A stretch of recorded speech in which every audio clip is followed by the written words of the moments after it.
कि हमसे कोई पावरफुल पोजीशन में है, हो सकता है फादर हो, घर उन्हीं के नाम पे है, अब रहना उन्हीं के घर में है, अब क्या करें? और वो हो सकता है अपनी पावर को मिसयूज कर रहे हैं, हमें कुछ भी बोल रहे हैं, फिजिकली हमारा टॉर्चर नहीं कर रहे बट मेंटली हमारा टॉर्चर कर रहे हैं सुबह से रात तक। अब क्या करें? या किसी कंपनी में आप काम करते हो, वहां पे जो बॉस है वो अनड्यू एडवांटेज ले रहा है अपनी पोजीशन का, वो आपको अननेसेसरी आपका मेंटल टॉर्चर करते चले जा रहे हैं। अब क्या करें? तो एक एंगल तो ये है इसको देखने का, इस सिचुएशन को, कि हमें फर्क नहीं पड़ना चाहिए, बट फर्क पड़ता है ना। इस सिचुएशन को आप क्या बोल सकते हो? एक टॉक्सिक रिलेशनशिप है।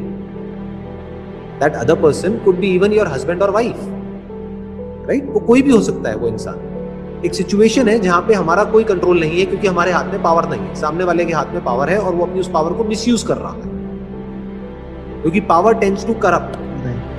पावर जिन लोगों के हाथ में आती है, ज्यादातर लोग 90% लोग उसको मिसयूज ही करते हैं। बहुत कम ऐसे लोग होते हैं जो पावर आने के बाद भी जिनके पैर जमीन पर रहते हैं, जो अपनी पावर को मिसयूज नहीं करते हैं बल्कि सामने वालों की पावर को और बढ़ाते हैं, सामने वालों को इंस्पायर करते हैं और पावरफुल होने के लिए। ऐसे बहुत कम लोग होते हैं। ज्यादातर लोगों के लिए बड़े होने का मतलब क्या है कि खुद को ऊपर उठाते चले जाओ और सामने वाले को नीचे गिराते चले जाओ। जितना ही गैप बढ़ गया उतना मैं बड़ा हूं।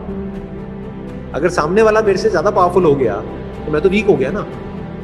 तो बहुत सारे लोग ऐसे हैं जो जाने अनजाने आपको पावरफुल होने ही नहीं देंगे। उसके लिए उनके पास में क्या तरीका है? आपको टॉन्ट मारेंगे, किसी भी तरीके से आपको नीचे गिराने की कोशिश करेंगे, आपको सप्रेस करेंगे, आपको ऐसे दिखाएंगे कि तुम बेवकूफ हो, हम समझदार हैं। ऐसे ही होता है ना? अब ऐसी सिचुएशन में क्या करें? That is the question. क्या हम बिल्कुल ही पावरलेस हो जाए, यानी जो भी वो सामने वाला कर रहा है उसको सुनते चले जाए? वो क्या है? वो एक तरीके की टॉक्सिक रिलेशनशिप।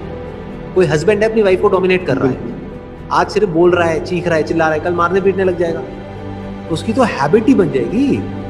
तो बेसिकली जब भी कोई बंदा आपके साथ में कुछ गलत करता है या आपको अंदर से लगने लग जाता है कि ये रिलेशनशिप टॉक्सिक होती चली जाती है, तो या तो उस रिलेशनशिप को रीडिफाइन करो, वहीं पे रहो, उसी कंपनी में रहो, उसी घर में रहो, और एक स्टैंड ले लो कि अब आज के बाद में ये नहीं चलेगा। Simple. There are situations where you have to fight for your right. अपने हक के लिए लड़ रहे हो। आपका हक क्या है? आपकी सेल्फ रिस्पेक्ट। अपनी सेल्फ रिस्पेक्ट के लिए लड़ रहे हो तो लड़ना ही पड़ेगा ना। अब लड़ करके दो चीजें होंगी, या तो वो पावर गेम बराबर का होगा, जब हम अंदर से अपनी पूरी पावर के साथ में सामने वाले को बोलते हैं कि आज के बाद में दोबारा से नहीं होना चाहिए, या तो वो होना बंद हो जाता है। फॉर एग्जाम्पल कोई एम्प्लॉई है, वो अपने बॉस को जाकर के उसने बोल दिया कि सर बस अब बहुत हो गया, तो आज के बाद में अभी ये जो आपकी जो वे ऑफ टॉकिंग है इसको अगर आप आपने चेंज नहीं किया तो मैं भी चुप नहीं रहूंगा, उसके बाद में जो आपको करना हो कर लेना। तो या तो वो बंदा सोचेगा, अगर आप उस कंपनी के लिए काम के होगे तो सोचेगा कि यार मैं अपने वे ऑफ टॉकिंग को ही चेंज कर लेता हूं, क्योंकि इसके जाने में मेरा नुकसान है, इसके रहने में मेरा फायदा है, चलो कोई बात नहीं। बट अगर उसको ये लगता है कि आप चले भी जाओ तो कोई फर्क नहीं पड़ता, तो फिर तो ऐसी कंपनी में आपको वैसे भी नहीं होना चाहिए। समझ गए? बिल्कुल। जिस कंपनी के लिए आपकी कोई इंपॉर्टेंस ही नहीं है, वहां पर आप रहोगे तब तो वहां पर सुबह से रात तक आपका टॉर्चर ही होना है, और क्या होना है। तो उस कंपनी से निकलो, किसी ऐसी कंपनी में जाओ जहां पर आपकी इंपॉर्टेंस हो। अगर कोई ऐसी रिलेशनशिप है जहां पे आपकी कोई इंपॉर्टेंस नहीं है, आपकी कोई रिस्पेक्ट नहीं है, तो उस रिलेशनशिप से निकलो, या तो वहां पे अपनी रिस्पेक्ट को अर्न करो। वो अर्न करने के लिए लड़ना पड़ेगा तो लड़ो, उससे भी सोल्यूशन नहीं निकल रहा तो छोड़ दो ना उसको। क्यों आपके पास में बैठे रहना है और जलते रहना है और रोते रहना है? ये थोड़ी अलग है। टॉक्सिक रिलेशनशिप का मतलब ऐसा है जहर को पीना। तो रोज रोज जहर को क्यों पीना? एक ही बार पियो ना। तो समझ गए? वो रिलेशनशिप आपको कुछ दे भी रही है, आपसे कुछ ले भी रही है। हर रिलेशनशिप ऐसी ही होती है। तो जब तक ये इक्वेशन 50-50 है तो बहुत ही बढ़िया है। जितना आपको उस रिलेशनशिप से मिल रहा है उतना ही आप दे रहे हो, बहुत बढ़िया है, बहुत अच्छी रिलेशनशिप है। बट कोई ऐसी रिलेशनशिप है जो आपसे ले तो रही है 90%, आपको दे रही है सिर्फ 10%। या तो सामने वाले बंदे को बोलो, जैसे बिजनेस में होता है पार्टनरशिप में, कि भाई या तो तू भी उतना ही काम कर जितना मैं कर रहा हूं, अगर 50% ले रहा है तो, या फिर तेरे को आज के बाद में 10% मिलेगा, 90% मेरे को मिलेगा।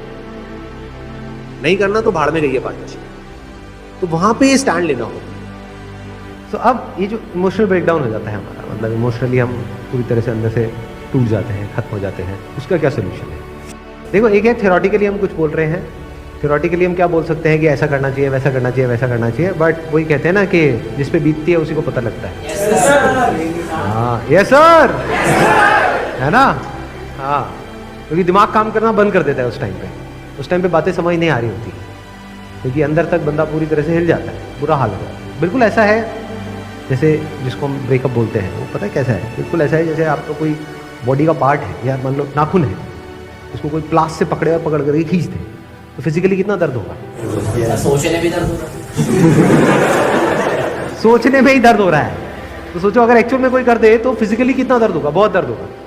ऐसे ही इमोशनली अगर किसी के साथ में बहुत ज़्यादा अटैच्ड हो जाते हैं और आपका टाइम बहुत अच्छा चल रहा होता है, and you feel as if कि भाई अब तो हम कभी अलग हो ही नहीं सकते, और उससे अलग हो जाओ, उतना ही दर्द होता है, अंदर तक हालत खराब हो जाती है, कुछ भी समझ नहीं आ रहा होता है कि क्या करें, दिमाग काम करना बंद कर देता है, क्योंकि वो पेन हमारे ऊपर बहुत ज़्यादा हावी हो जाता है। तो अब ऐसी सिचुएशन में क्या करना चाहिए? इसका मैं एक्चुअल में आपको बता देता हूँ सोल्यूशन क्या है। एक है थ्योरेटिकल सोल्यूशन, वो क्या है कि हम अपने आप को मजबूत बनाए, एक्सेप्टेंस, हम एक्सेप्ट कर लें।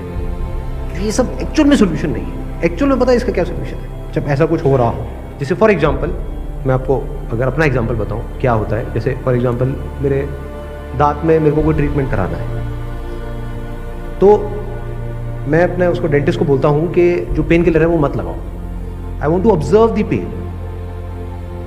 तो मैं अपनी चॉइस से उस पेन को एक्सपीरियंस कर रहा हूं, ये देखने के लिए कि मेरी अपनी कैपेबिलिटी क्या है, कितना दर्द मैं सह सकता हूं। तो don't run away from it.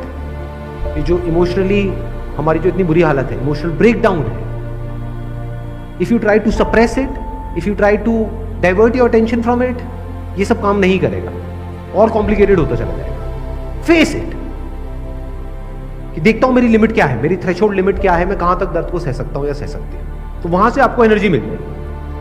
अगर उस लिमिट को आप बढ़ाने के लिए एक्ट करोगे तो just be one with it, मतलब उसके साथ में जुड़ो, उससे भागो मत। मतलब you are feeling bad, just be one with it, मतलब अपने आप को अंदर से बोलो आराम से अकेले में बैठ करके कि देखती हूं मेरे को कितना बुरा लग सकता है, I am not afraid, let me see कि मेरी लिमिट क्या है, मैं कहां तक सह सकती हूँ, देखती हूँ कि मैं मरती हूँ या नहीं मरती बिकॉज ऑफ दिस पेन, देखती हूँ ये पेन मेरा क्या करता है, देखती हूँ क्या थॉट्स आ सकते हैं मेरे माइंड में, किस लेवल क्या। रोको मत थॉट्स को, डोंट से कि नहीं मेरे को उसके बारे में नहीं सोचना है, देखती हूँ क्या हो सकता है, देखती हूँ इसकी अपर लिमिट क्या है, मैक्सिमम कहां तक जाए। तो once you start pushing your limits, अब आप देखते हो तो कोई बड़ी बात नहीं है, आपको ये रियलाइज हो जाए अंदर से कि ये सब जो साइकोलॉजिकल लेवल पे जो होता है ना, एक है फिजिकल पेन जिसकी मैंने बात करी वो नाखून वाले की, उसमें तो एक्चुअल में दर्द होता है। जो साइकोलॉजिकल पेन है, this is subjective, this is not objective. दोनों में फर्क है। मतलब ऑब्जेक्टिव क्या है कि अगर नाखून किसी का भी उखड़ेगा तो उसको सबको दर्द होगा, कोई भी ऐसा नहीं है जिसको दर्द नहीं हो, बट ये जो साइकोलॉजिकल पेन होता है, दिस इज सब्जेक्टिव, यानी ये डिपेंड करता है आपके ऊपर कि आप उसको किस तरह से देख रहे हो। उसी सिचुएशन में, एग्जैक्ट सिचुएशन में बहुत सारे लोग होते हैं जो बड़े आराम से मूव ऑन कर रहे होते हैं, कुछ होते हैं जो बहुत ही बुरी हालत जिनकी हो जाती है, कुछ है जो एक ठीक है मॉडरेशन में करके आगे बढ़ जाते हैं। So that all depends upon your willingness to face it. और जब पूरी तरह से once you are open for that psychological pain, तो धीरे धीरे जो साइकोलॉजिकल पेन है ये आपके ऊपर हावी होना बंद हो जाता है।